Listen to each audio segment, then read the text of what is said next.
Hello and welcome back to Connected with Eva. Today I'm speaking with Ceren Ocal, a creative connector and producer artist who bridges worlds with her interpreter roots. We talk about cutting through the noise, cultivating inner peace and joy, and leading with kindness in everything we do in life. Let's dive straight in. One of the beautiful things about the creative world, right? Through networking, you always find really interesting people, and then you connect the way we connected. I just thought it was like a very interesting place to start. The importance of networking, but that kind of authentic, organic, real connection, not to get to know someone because you want something. So yeah, let's start here. I'm an only child. I grew up in Belgium until I was like 14. I thought like, oh wow, entertainment world, look at this. These are my people. So I actually started like, modeling when I came to London. I studied something completely different and then I studied media, but I started modeling and I was not even thinking of becoming a model back in the day. I went to like a body confidence workshop, turned out to be a model competition. I saw all these people. I felt connected. They became my friends. The competition finished, and I was like, wait a minute, this cannot end. Let's do a street catwalk. Let's do this. Let's do a fashion show. And something called We Are More Than Size was created. It wasn't about like what I earned or, oh my God, I'm in front of the TV. It was more for me about the friendship and the collective mindset, especially living in a cosmopolitan city like London. For me, it was a collectivism and a real friendship. From there, without realizing, I realized, wow, these people that have been my friends along this journey with me are becoming successful. And I'm not doing bad either. So, ooh, look at that. We can support each other. So, networking is a key point, but like you said, if it's sincerely and genuinely through like friendship and the passion for the craft, of course, when you create something together with somebody that you like and get along with, I mean, how wonderful is that? I was just thinking it's so true because, like you say, it's through connection that you create really beautiful things that make other people, that lift other people up. It's almost like a communal effort, right? So that everyone supports each other. And it might sound a little, like hippie in a way when you say it like, oh no, let's just everyone help each other. But it is like how you prosper, right? Through connection, through network. You can't really grow in life on your own. You need people, whether it's a community. You can't do it on your own. We humans are mammals. We should be in a pack. I don't want to blame technology. I like technology, but the more we got developed, the more we started drifting away from the pack culture, walking in a pack culture, and that is not organically created for us. Depression, suicidal thoughts, anxiety, all these things, really like the core of them come from loneliness. And being able to say, I am lonely, I feel lonely is a very vulnerable place and it's very hard to do so. When we are not walking together, when we're not doing something together, when we drift away from collectivism, it's very hard to be happy to start with, be fulfilled, and also be successful. Like by success, I mean, get satisfied from the things you do and the things you create for this world. So, yeah, collectivism is the core of, I think, feeling fulfilled in this life because that's what we are and who we are, and that's the type of mammals we are. And also, I was thinking because in big places, right, you can be around people. So it's not like you're always alone, but you can still feel lonely because you need a real connection with people. Let's say if you're feeling empty because you're not within a community, superficial connection is not going to fulfill that gap. It's not gonna fill it up. You need the real deal. Nothing else will do. You're absolutely right. Genuine, real connections fade away in big cities because big cities are difficult. When I, for example, first arrived to London, I had a lot of, like, I still have a lot of empathy and I really tried hard to, like, not lose it. People get desensitized, like, they lose their sensitivity, they lose their empathy because they go through so many hardship. And then the capitalist system, you have to make money, you have to work, you have to do this, you have to do that, success, blah, blah, blah. But in order to do that, you need to step the ladder. Don't think of everyone. Focus on yourself. It's all about you. That's that mindset. People become like, okay, you know what? I've been through it. I can't think of anyone else. I have to put myself first. This is a difficult city. This is dangerous. Like our fight and flight intuition kicks in. Like we lose that core value that makes us a human in big cities, which is empathy and feeling for one another. Because we are exposed to too many things in order to survive here. So, for example, we end up crying. God knows how many times I cried by myself. Oh my God, this is so difficult. So when I see somebody crying after crying 1,000 times myself, I'm like, oh, it's all right, you know. Obviously, I'm not like that, but that's how we lose our sensitivity. Things that shouldn't be normal become normalized. That's why traveling is amazing if you have the means for it. Stepping out of that simulation and, looking from far away. I mean, that's what I try to do because if I stay more than 3 months continuously in London, I start feeling depressed. And I found a trick to, even it out. Like go away to the nature, be quiet, be with myself, and then come back so I can stay human. With your work, what you started, being able to have that freedom and also having an agency that lifts people up. What was that journey like for you? I had a vision. I was always very aware about what life was. I was always aware, like, we are born, we have one shot, and we will die. And I do not have any expectation of heaven and hell or whatever happens after I die. So if there's something there, boom, Bob's your uncle bonus. If there's nothing there, I already accepted it. So I thought, like, in this limited lifespan I have, I looked at the people around me and I said, I'm not going to be working all my life until my body is outworn. I stop working and I cannot even enjoy life properly. So I thought, even when remote working wasn't a thing, my vision was one day I want to be able to sip on my coconut somewhere by the beach while I have my phone in my hand or any device in my hand and do something I like to do that does not feel like work. Money for me is really not, it never was like a target. For me, I knew that when I do something that I like to do, a life resource will come from it. Like, honestly, I'm that romantic and I'm not even joking.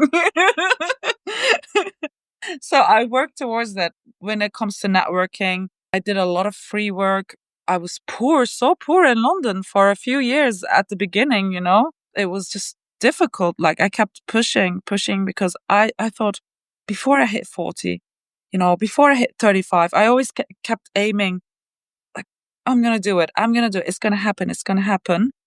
And I was also looking for what do I like to do? Receiving therapy is like a luxury. I think everyone should be able to receive therapy. I think it's a wonderful thing. And I worked on myself just to understand who I am so I can understand my desires and what I can do the best. Because everyone can do something very good in this world. I believe if the people find what they can do very good in this world, that's when they can contribute to the world.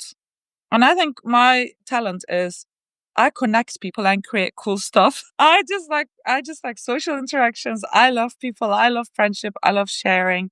I created my agency out of the need. We were actors with no spotlight and no proper show reel. And there was a lot of us. We were all talented.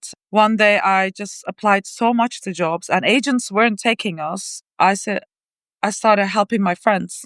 I started getting jobs. I started getting my friends jobs. And then I started, wait a minute, let me charge some commission because like this is some hard work I'm putting in. Like, would you mind giving me 10% if I get you this job? Because like I really need to pay my rent. It came out of necessity. And that's where I was like, oh wow, I really like what I do. And then I was like, wait a minute, this vision I had of being able to sip my coconut on the beach and working, this is it. This is like my baby. Like, I love diversity. My one aim in this world is, if I can, is to bring people together, make like show how beautiful we are in one harmony from every race, color, ethnicity, everything. And then I love creative work and I love to help people and I love to help myself. So my agency just bloomed from there. And it's probably one of the best things that happened to me, I think. You know why I really like to ask this question? Because you must know yourself. There is this idea that freedom sometimes comes from a privilege. And I want to show people that it doesn't, that you can create it yourself. Yes, it's all about what you think that you are worth. It's self-worth. If you believe that you are worth the freedom, and what is freedom to you? Because it's what you've been taught. Life, the way we observe is the way our experiences in life. And not everybody is fortunate enough to have like a loving mother like I did. My mom was a literature teacher.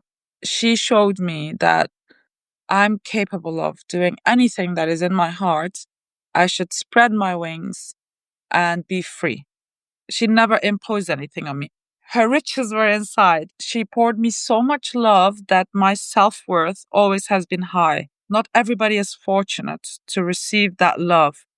Or sometimes you don't receive that love and you don't have those experiences, but something happens and something clicks and you're like, wait a minute, I can get more in this life. Look at that person.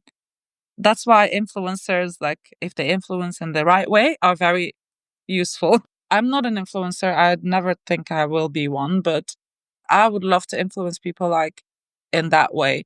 Look, maybe you haven't been fortunate enough to receive the love I have received or to receive a guardian like my one that said, spread your wings and, you know, you wanted the music, let me put you in music school. You wanted to dance, let me put you in dance school.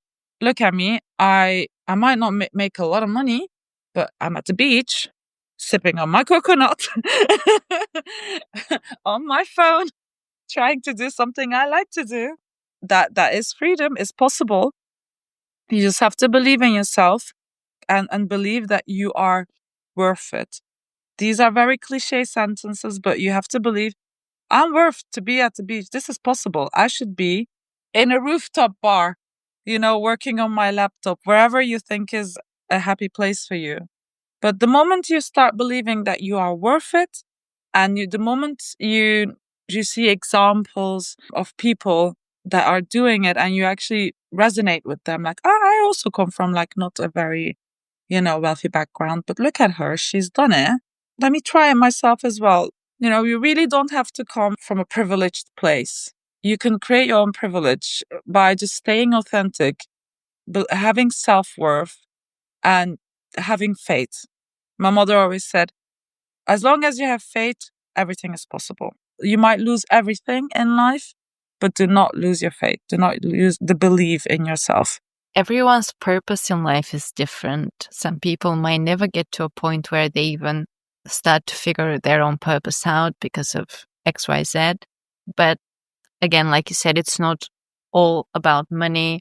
One person's purpose might be to have this beautiful life where they're enjoying the sunset every day and the sunrise on the beach, really being true to themselves, really connected to who they are and really grounded in that moment. And another person's purpose might be something entirely different. But if you don't create that space for yourself to figure it out, you'll never know. The search for oneself is a precious journey. Search for like your background. Who is your great grandparents? Which lands were they born? Where does your ethnicity come from? Look at your father, what traumas he had, your mother, what traumas she had, how that might have passed through you through generational trauma, how that affects you. Like, when you heal that bit, what comes out of you? When you hear that music, when you smell that smell, finding yourself is really like figuring out these little bits. And then once you get the puzzle together, boom, you bloom. That's like authenticity. It's very interesting what you're saying about the generational, almost, tree trunk, how everyone is a part of that tree. And actually, I don't think I've put enough thought into that kind of background and whether the trauma is being carried, like when it comes to generational lack mentality in my background. Well, that's pretty obvious, but I feel like perhaps you're right, and it's quite important to look back and see what's been happening back there and how it carried over to where we are today. Think about it. If I'm a worried mother, every day I'm thinking like, oh my God, something bad is going to happen, something bad is, and I have a child, and that child, how does a child learn? A child mirrors from the mother, from the father. So if my child looks at me every day, oh my God, something bad, that child is going to grow up, oh my God, something bad is going to happen. If my great grandmother was a woman like that, did that to her daughter, then her mother to her daughter, and mine is going to go like that. So somebody has to catch it somewhere. And that's breaking that generational curse. Like if I decide, wait a minute, oh my God, something bad is going to happen, but something bad doesn't happen. Maybe there's a little problem here. Let me look back what these babushkas have done. Ay, ay, ay, why am I carrying that? Nothing bad is happening in my life. I mean, she has gone through war, maybe. Something bad happened in your life. But like, I'm okay. Why am I carrying that? It's so heavy. Let it go, So that's like healing. Maybe some great grandfather has cheated on some great grandmother, so she started hating on men, so that passed to the daughter. Then the daughter passed on to her daughter. And why do I hate men? Men haven't been bad to me. These little like things that happen to our guardians before us, when we don't realize and we don't become self-aware, we carry that along with our own traumas, and it's very heavy. And that's also like another thing that causes a lot of depression. Everything is okay, and suddenly you feel sad. For example, you can't feel like peaceful in that moment. That's because like you're carrying all that luggage on your back without realizing. And the only way to solve that is sometimes just to observe. Observe yourself, be quiet, observe what's around you, and break that mirror that you mirrored and be like, wow, she was or he was doing that. That's not correct. I do that too. Oh, that's, And then once you understand it, that's it. That little thing in your brain is decoded now. Like you're free from that. It's almost like an ancestral curse, right? Because you wouldn't think about it. Sometimes you'd be like, I might have an issue, but it's my issue. It wouldn't go as far as thinking about your ancestors, but it goes through like a little thread. It goes through and it weaves through. It's so subtle that it needs a lot of awareness and actual look back, decoding why we're so different and why do we go and do things differently? Why do we react to things differently that happen to us? It's not like it's a bad thing, right? It's what it is. And that's just the base ground. It's what it is. But how we go from that point onward, how we build our lives is where we build ourselves and our message and our stamp on the world. I always look at, do I smile more or do I cry more? I look at it very simple, and I follow the path that makes me smile more. And I let go of the things that make me cry more. And if I can't let go, I'm like, why am I stuck here? What is it? Sometimes it's like the Da Vinci Code, you have to go really dig deep down. It's all about like following the path that makes you smile more, for me at least. Everyone's expectations from life, experiences, their desires, their aims, targets are different. I respect everyone. You know what? We are all equal. We come to this world. Nobody is the owner of this world. We're just like simple mammals that happen to have more thinking ability. And we're gonna die. If you don't have a purpose, that's okay too. Like you really do not need a purpose. Like, sometimes if you just breathe air, eat food and not hurt anyone and just live simple, that's also, I think, a very good achievement, because we are very imposed, like, you must do something. Not everyone I have it, but ABC doesn't have it. And that's perfectly fine. Having a purpose helps boost more serotonin, and also it's satisfying. If I had a magic stick and I could actually change something and that was a working magic stick, I would remove racism. I could make that my purpose. And that would really satisfy me. And like the day I close my eyes, I'd be like, this is such a nice bye bye. When you do have a purpose, and if you do have a purpose, then nothing else will do. And it's something I'm realizing myself. If you're called to something, nothing else will do. Nothing else will do. Purposes can also change with experiences. I lost my uncle, for example, a few weeks ago, and I saw his last moments. And I never saw a dying person before in life. I really looked at that moment and I tried to observe, and I realized how simple life is. Purposes can shift. And because also when you put yourself that purpose, it has to be, and it doesn't happen, you put like unnecessary failure on yourself as well.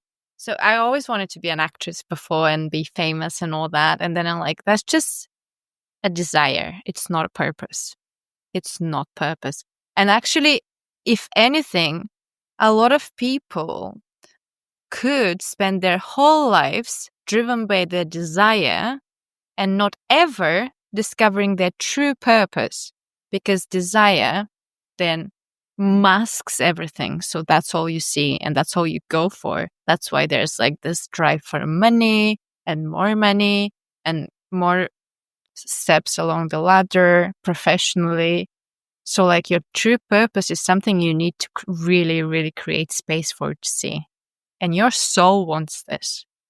That's the desire that masks the purpose. That's such a nice way of looking at it.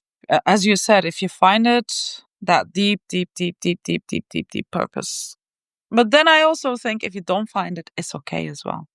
Just try to make the most of life. You know, if you're happy doing what you do and there's not much, it's fine. Don't like torture yourself. My perspective to happiness changed lately.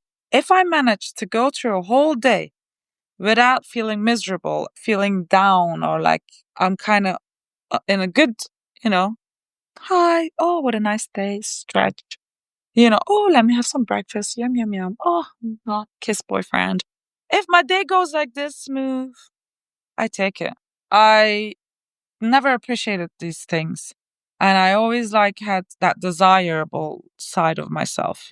And I lived really fast, full of desire and hedonistic 20s, like until I was 30. And that also caused a lot of pain, a lot of mistakes, a lot of chaotic in my life. To the point I one day was like, enough. Well, I want silence. I want peace. I don't want crying. I don't want drama anymore. I think I completed my pain endurance limits. And it's like suffomato enacting, like you go, something tragic happens, you cry, you cry, you cry, you cry. And at one point you emptied by crying. And if you keep going, it turns into laughter. You laugh about your tragedy. And then for me, I just filled it up, all these experiences, and I learned because mistakes, bad experiences teach you. And then you're not learning only by good things and awareness and therapy. You're also learning about falling, making stupid mistakes, wrong choices. And then if you're clever enough, you don't do it 3 times, you only do it 2 times. And then at the 3rd time, you're like, ooh, this hurts. I realize like sometimes I have a bad thought comes in my mind. And I'm thinking, if I dwell on this right now, that's going to ruin my day. I don't want to let it go though, but I'm allowing myself to let it go because I put a nice song on, literally. I put some reggae on, or like some nice music that makes me happy. It lifts me up. And then I start start going into my daily routine. A daily routine I think is really important. Even like you don't have to live in one place to have that daily routine. Like your body clock goes in a nice circle. And when you do that, you also start feeling safe. Like, oh, I know what I'm doing tomorrow, because humans need to know what they're doing. That's how we are programmed. So, I'm going to wake up. We like the predictable. I'm going to eat an apple, drink a glass of water. Oh, some bad thought. Okay. I solved you already. You can leave now. I'm going to put some music on. Boom. And then I'm going to continue because I am worth not to suffer. I love myself. Yes, this XYZ hurt me, said this to me, which it was a person I liked, but boo you. I'm not going to dwell on that. you know, you're not worth my time.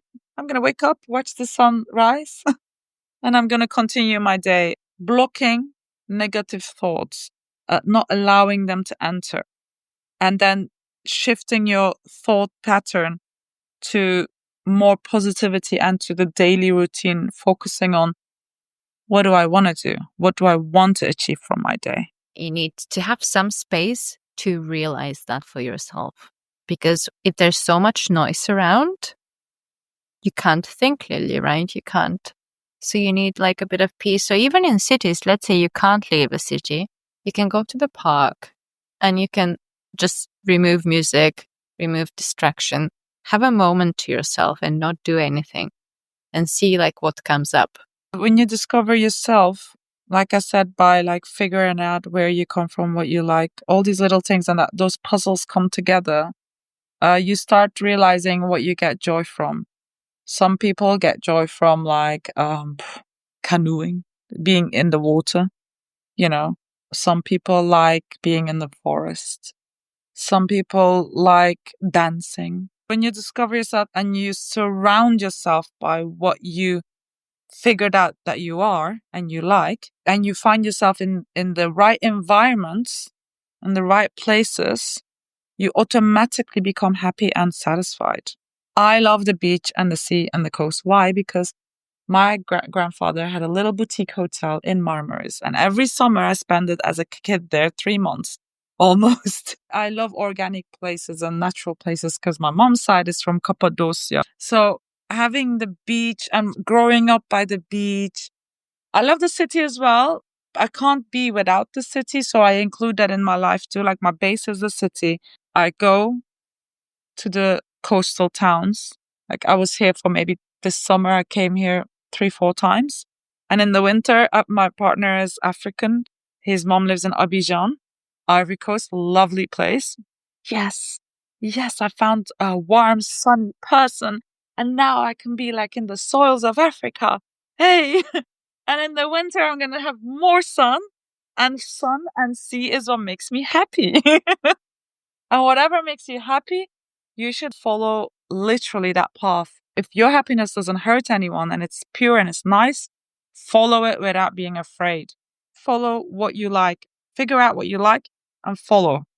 I think that's my motto. Find your peace. I love that. Over the years, I'm going more and more in that direction as well, which could be a little mixed with other things that I want. But basically, in my 20s, I was like, I want to be famous. And now I don't want to be famous, actually. But also, it's like in your 20s, sometimes you start wanting things because they look cool or because other people have them. And then if you get over the years in touch with yourself, you start liking the things that you actually want and they're actually good for you. And you stop thinking what are other people gonna think about me? I watched an interview, like an award acceptance from Robbie Williams, the artist. I loved it. He was saying like, thank you to PTSD, to dyslexia, alcoholism, this, that. Thank you all too much. Like, because without you, I wouldn't have been able to make it here. We are here today, and the people we are today, because of everything we've lived through, experienced, been wanted, had or not had, and all of that combined makes us who we are today. Absolutely. We are our DNA, our experiences. We are what our parents were, or the people that were our guardians. We are everything that we're connected to. And that's where we shift the patterns. Like when you start having control, like, oh, I don't want to be connected to you. I want to be connected to this. Oh, I was connected for 25 years to this. I don't want to be connected to that. I want to be connected to this. When you start having that little bit of of control in what you want to be resonated and connected, and what you want to include in your life and what you want to exclude. That's maturing. That's finding yourself. Think about like in Cappadocia, this pottery, like we were that clay. Then we became that shape that the pottery master did. And then the artist came, which is us, that started to draw on those potteries. And we draw our story ourselves after, once we get a little bit more control. So make your choices wisely. It's such a beautiful message. And also your energy is very calming. But I think that's because you're calm, so it's Thank you. contagious. And that's the nice thing to be contagious. Calm energy. I like some of that. It's amazing. That's my boyfriend. That's my partner, Chris. He says to me, when I found you, you were like a wild cat. People, love yourself, love one another, stop putting hate in this world, and fuck racism.